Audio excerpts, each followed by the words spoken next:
ಹೋಮದಿಂದ ಅವು ಮನಃಶಾಂತಿ ಆಗ್ತಾ ಇತ್ತು, ಕ್ರೂರತ್ವವನ್ನು ಕಳ್ಕೊಳ್ತಾ ಇದ್ದು ಒಂದು ಚಿಂತನೆ ಇದೆ. ಆನಂತರ ರಾಜರು ಮಹಾರಾಜಗಳು, ಇವತ್ತಿನ ರಾಜರಿಗೆ 10 ರೂಪಾಯಿ ಕೊಡೋ ಶಕ್ತಿ ಇಲ್ಲ ಸರ್ಕಾರದನ್ನು. ಆವತ್ತಿನ ರಾಜರುಗಳಿಗೆ ತಲೆಯನ್ನು ಕಡಿಸುವಷ್ಟ ಶಕ್ತಿ ಇತ್ತು. ಇದ್ದಲ್ಲೇ ಆದೇಶ ಕೊಡ್ತೆ ತಲೆ ಕಟ್ಟು ಮಾಡುತ್ತಿದ್ದ ಅವನು. ಅಂತಹ ಶಕ್ತಿ ಅವನಿಗಿತ್ತು, ಸಾರ್ವಭೌಮತ್ವವಿತ್ತು. ಅಂಥವ್ರು ಏನು ಮಾಡ್ತಾಯಿದ್ರು, ನಾರುಮುಡಿಯಲ್ಲಿ ಬರಿಗಾಲಿನಲ್ಲಿ ಕಾಡಿಗೆ ಹೋಗಿ, ಆಶ್ರಮಕ್ಕೆ ಹೋಗಿ, ಋಷಿಗಳ ಮುನಿಗಳಿಗೆ ಶಿರವಾಗಿ ಆ ಅಗ್ನಿ ಹೋಮದಲ್ಲಿ ಪಾಲ್ಗೊಂಡು ಸುಭಿಕ್ಷೆಯನ್ನು ಬೇಡ್ತಾ ಇದ್ದರು, ನಾಡಿನ ಸುಖವನ್ನು ಬೇಡ್ತಾ ಇದ್ದರು, ಆಶೀರ್ವಾದ ತಗೊಂಡು ಬರ್ತಾಯಿದ್ರು. ಅಂದರೆ ಈ ಹೋಮಗಳು ಆಧ್ಯಾತ್ಮಿಕವಾಗಿ ಹೌದು, ನಾಡಿಗೆ ಮಳೆ ಬೆಳೆ ರೋಗ ರುಜಿನಗಳನ್ನು ದೂರ ಮಾಡುವಂಥ, ಆಯುಷ್ಯವನ್ನು ಕೊಡುವಂಥ ಶಕ್ತಿಯು ಹೌದು. ಇಲ್ಲಿ ವಿಶೇಷವಾಗಿ ಆಜ್ಯ ಅಂತ ಬರ್ತದೆ.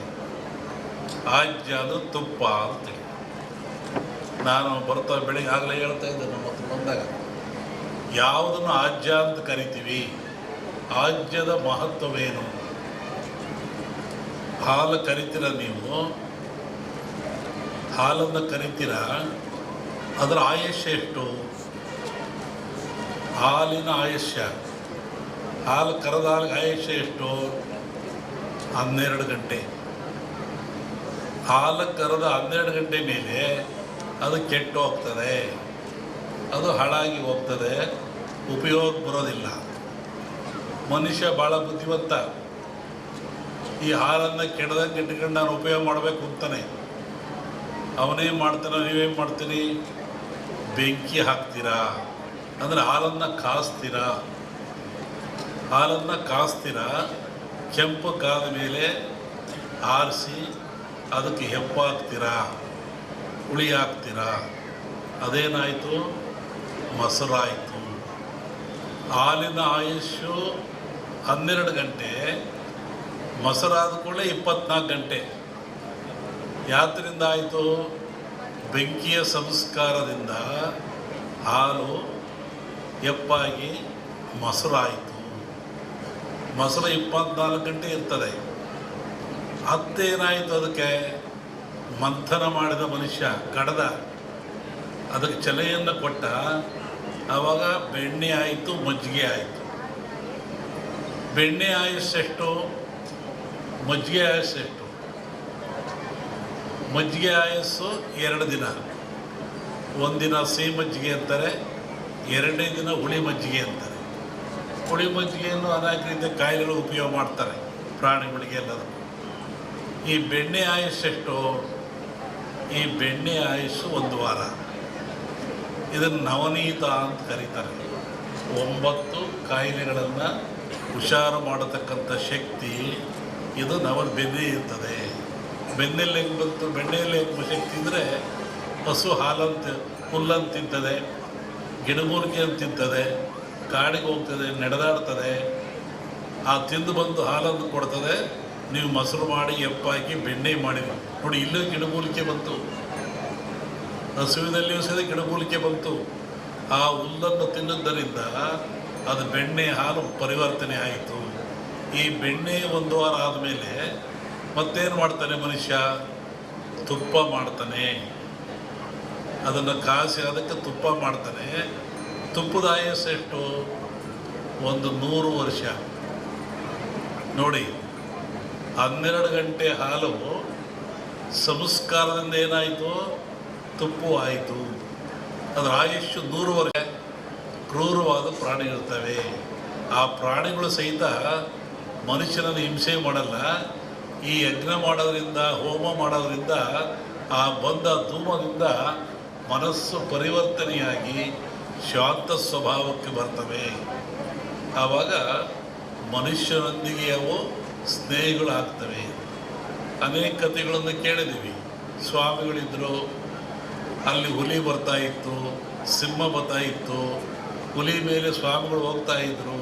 ಅಂದರೆ ಯಜ್ಞ ಯಾಗಾದಿಗಳ ಫಲದಿಂದ ಬರುವಂಥ ಹೋಮಾದಿಗಳ ಧೂಮದಿಂದ ಅವು ಮನಃಶಾಂತಿ ಆಗ್ತಾ ಇತ್ತು, ಕ್ರೂರತ್ವವನ್ನು ಕಳ್ಕೊಳ್ತಾ ಇದ್ದು ಒಂದು ಚಿಂತನೆ ಇದೆ. ಆನಂತರ ರಾಜರು ಮಹಾರಾಜಗಳು, ಇವತ್ತಿನ ರಾಜರಿಗೆ 10 ರೂಪಾಯಿ ಕೊಡೋ ಶಕ್ತಿ ಇಲ್ಲ ಸರ್ಕಾರದನ್ನು. ಅವತ್ತಿನ ರಾಜರುಗಳಿಗೆ ತಲೆಯನ್ನು ಕಡಿಸುವಷ್ಟ ಶಕ್ತಿ ಇತ್ತು. ಇದ್ದಲ್ಲೇ ಆದೇಶ ಕೊಡ್ತೆ ತಲೆ ಕಟ್ಟು ಮಾಡುತ್ತಿದ್ದ ಅವನು. ಅಂತಹ ಶಕ್ತಿ ಅವನಿಗಿತ್ತು, ಸಾರ್ವಭೌಮತ್ವವಿತ್ತು. ಅಂಥವ್ರು ಏನು ಮಾಡ್ತಾಯಿದ್ರು? ನಾರ್ಮುಡಿಯಲ್ಲಿ, ಬರಿಗಾಲಿನಲ್ಲಿ ಕಾಡಿಗೆ ಹೋಗಿ, ಆಶ್ರಮಕ್ಕೆ ಹೋಗಿ, ಋಷಿಗಳ ಮುನಿಗಳಿಗೆ ಶಿರವಾಗಿ ಆ ಅಗ್ನಿ ಹೋಮದಲ್ಲಿ ಪಾಲ್ಗೊಂಡು ಸುಭಿಕ್ಷೆಯನ್ನು ಬೇಡ್ತಾ ಇದ್ದರು, ನಾಡಿನ ಸುಖವನ್ನು ಬೇಡ್ತಾ ಇದ್ದರು, ಆಶೀರ್ವಾದ ತಗೊಂಡು ಬರ್ತಾಯಿದ್ರು. ಅಂದರೆ ಈ ಹೋಮಗಳು ಆಧ್ಯಾತ್ಮಿಕವಾಗಿ ಹೌದು, ನಾಡಿಗೆ ಮಳೆ ಬೆಳೆ ರೋಗ ರುಜಿನಗಳನ್ನು ದೂರ ಮಾಡುವಂಥ, ಆಯುಷ್ಯವನ್ನು ಕೊಡುವಂಥ ಶಕ್ತಿ ಹೌದು. ಇಲ್ಲಿ ವಿಶೇಷವಾಗಿ ಆಜ್ಯ ಅಂತ ಬರ್ತದೆ.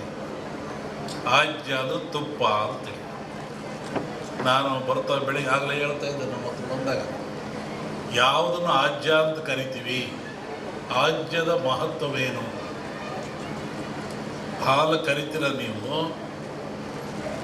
ಹಾಲನ್ನು ಕರಿತೀರ, ಅದರ ಆಯುಷ್ಯ ಎಷ್ಟು? ಹಾಲಿನ ಆಯುಷ್ಯ, ಹಾಲು ಕರೆದ ಹಾಲಿಗೆ ಆಯುಷ್ಯ ಎಷ್ಟು? 12 ಗಂಟೆ. ಹಾಲು ಕರೆದ 12 ಗಂಟೆ ಮೇಲೆ ಅದು ಕೆಟ್ಟು ಹೋಗ್ತದೆ, ಅದು ಹಾಳಾಗಿ ಹೋಗ್ತದೆ, ಉಪಯೋಗ ಬರೋದಿಲ್ಲ. ಮನುಷ್ಯ ಭಾಳ ಬುದ್ಧಿವಂತ. ಈ ಹಾಲನ್ನು ಕೆಡದಂಗೆ ಇಟ್ಕೊಂಡು ನಾನು ಉಪಯೋಗ ಮಾಡಬೇಕು ಅಂತಾನೆ. ಅವನೇನು ಮಾಡ್ತಾನೆ, ನೀವೇನು ಮಾಡ್ತೀರಿ? ಬೆಂಕಿ ಹಾಕ್ತೀರಾ, ಅಂದರೆ ಹಾಲನ್ನು ಕಾಸ್ತೀರಾ. ಹಾಲನ್ನು ಕಾಸ್ತೀರಾ, ಕೆಂಪು ಕಾದ ಮೇಲೆ ಆರಿಸಿ ಅದಕ್ಕೆ ಹೆಪ್ಪು ಹಾಕ್ತೀರಾ, ಹುಳಿ ಹಾಕ್ತೀರಾ. ಅದೇನಾಯಿತು? ಮೊಸರಾಯಿತು. ಹಾಲಿನ ಆಯುಷ್ಯು 12 ಗಂಟೆ, ಮೊಸರಾದ ಕೂಡಲೇ 24 ಗಂಟೆ. ಯಾತ್ರಿಂದ ಆಯಿತು?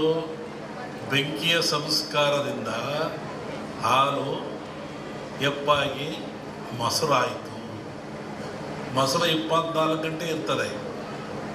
ಅತ್ತೇನಾಯಿತು? ಅದಕ್ಕೆ ಮಂಥನ ಮಾಡಿದ ಮನುಷ್ಯ, ಕಡದ, ಅದಕ್ಕೆ ಚಲೆಯನ್ನು ಕೊಟ್ಟ. ಆವಾಗ ಬೆಣ್ಣೆ ಆಯಿತು, ಮಜ್ಜಿಗೆ ಆಯಿತು. ಬೆಣ್ಣೆ ಆಯುಸ್ಸೆಷ್ಟು? ಮಜ್ಜಿಗೆ ಆಯುಸ್ಸೆಷ್ಟು? ಮಜ್ಜಿಗೆ ಆಯಸ್ಸು 2 ದಿನ. ಒಂದಿನ ಸಿಹಿ ಮಜ್ಜಿಗೆ ಅಂತಾರೆ, 2ನೇ ದಿನ ಹುಳಿ ಮಜ್ಜಿಗೆ ಅಂತಾರೆ. ಹುಳಿ ಮಜ್ಜಿಗೆಯನ್ನು ಅನೇಕ ರೀತಿಯ ಕಾಯಿಲೆಗಳು ಉಪಯೋಗ ಮಾಡ್ತಾರೆ, ಪ್ರಾಣಿಗಳಿಗೆ ಎಲ್ಲರೂ. ಈ ಬೆಣ್ಣೆ ಆಯುಸ್ಸೆಷ್ಟು? ಈ ಬೆಣ್ಣೆ ಆಯುಸ್ಸು 1 ವಾರ. ಇದನ್ನು ನವನೀತ ಅಂತ ಕರೀತಾರೆ. 9 ಕಾಯಿಲೆಗಳನ್ನು ಹುಷಾರು ಮಾಡತಕ್ಕಂಥ ಶಕ್ತಿ ಇದು ಬೆನ್ನೆ ಇರ್ತದೆ. ಬೆನ್ನೆ